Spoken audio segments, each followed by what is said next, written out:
Feminism. It's a word that can spark 1,000 arguments in a nanosecond, can it?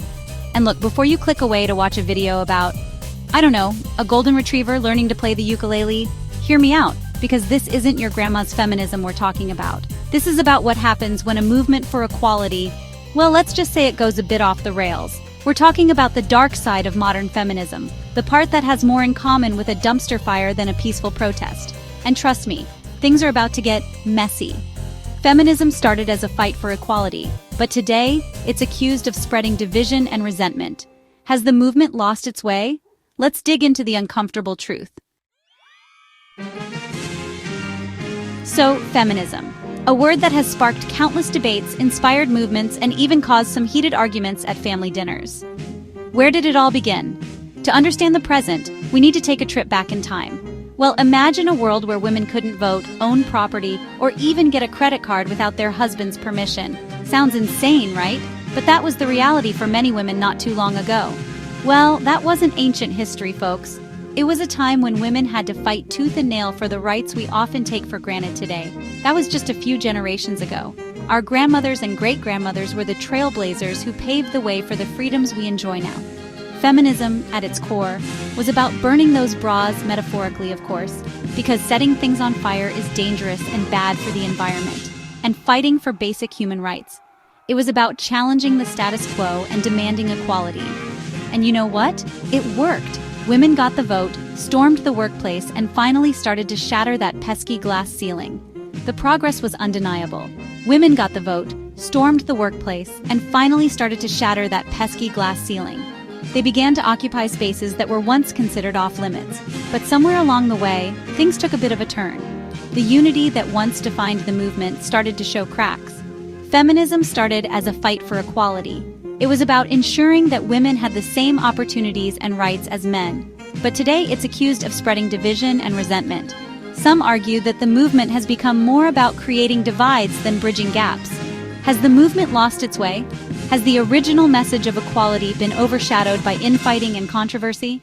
Let's dig into the uncomfortable truth. It's time to explore the complexities and challenges that feminism faces today, and understand how we can move forward together.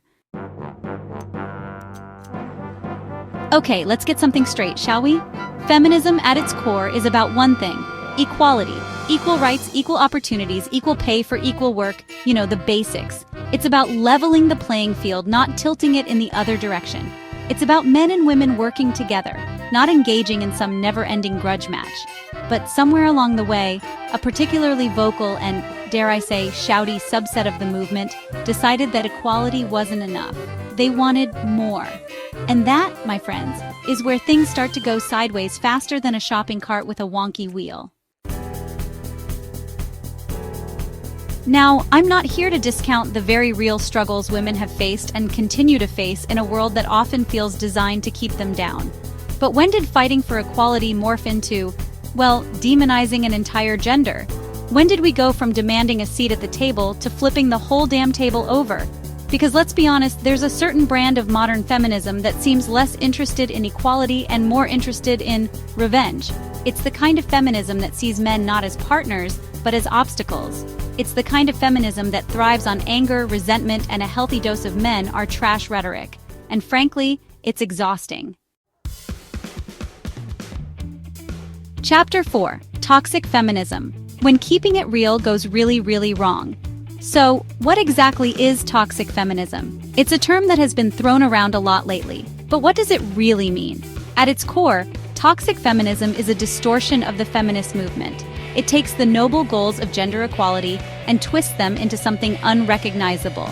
Well, imagine a delightful cocktail, but instead of rum and pineapple juice, it's made with man-hating, double standards, and a hefty splash of victimhood.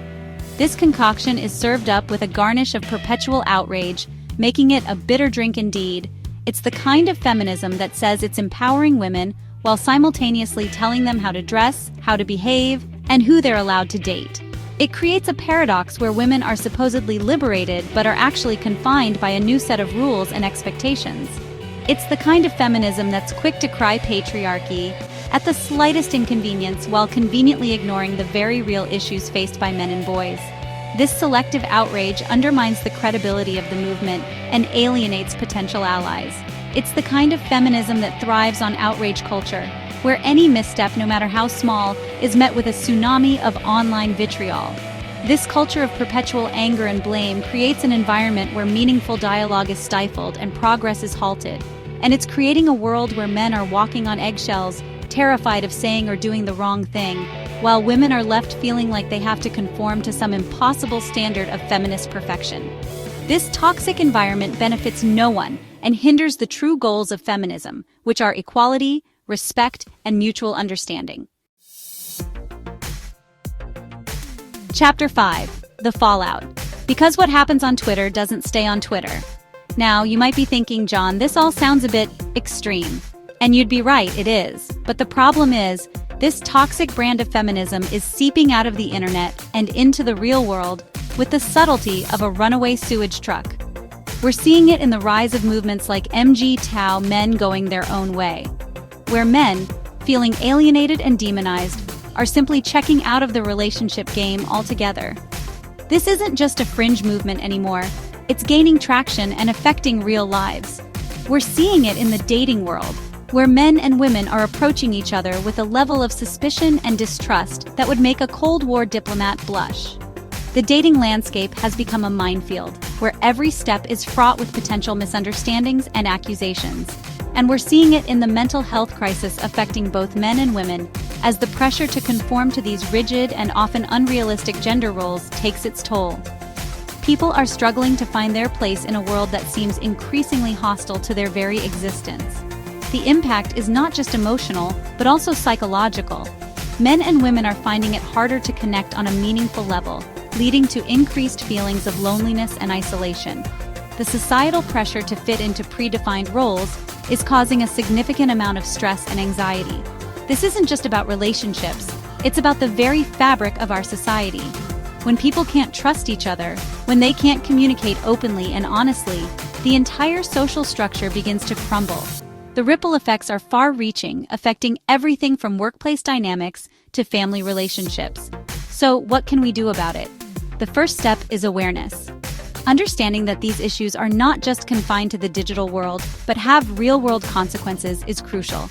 We need to foster a culture of open dialogue and mutual respect, where people can express their concerns without fear of retribution. And we need to support each other. Whether it's through mental health resources, community support groups, or simply being there for a friend in need, every little bit helps. The road to recovery won't be easy, but it's a journey we must undertake together. Because what happens on Twitter doesn't stay on Twitter. It spills over into our lives, our relationships, and our communities. And it's up to us to clean up the mess. Chapter 6. A Glimmer of Hope. Sanity in a World Gone Mad. Now, before you lose all hope and decide to move to a remote island populated entirely by well-behaved golden retrievers, let me assure you, not all feminism is created equal.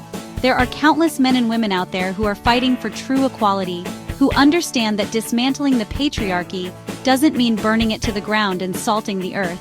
They're having difficult conversations, challenging stereotypes, and building bridges instead of walls. They're the ones reminding us that feminism isn't about taking power away from men, it's about sharing it. And they're the ones who give me hope that maybe, just maybe, we can salvage this whole mess and create a world where everyone, regardless of gender, can thrive. Chapter 7. Reclaiming the F-word, a call to action, but not the aggressive kind. So where do we go from here?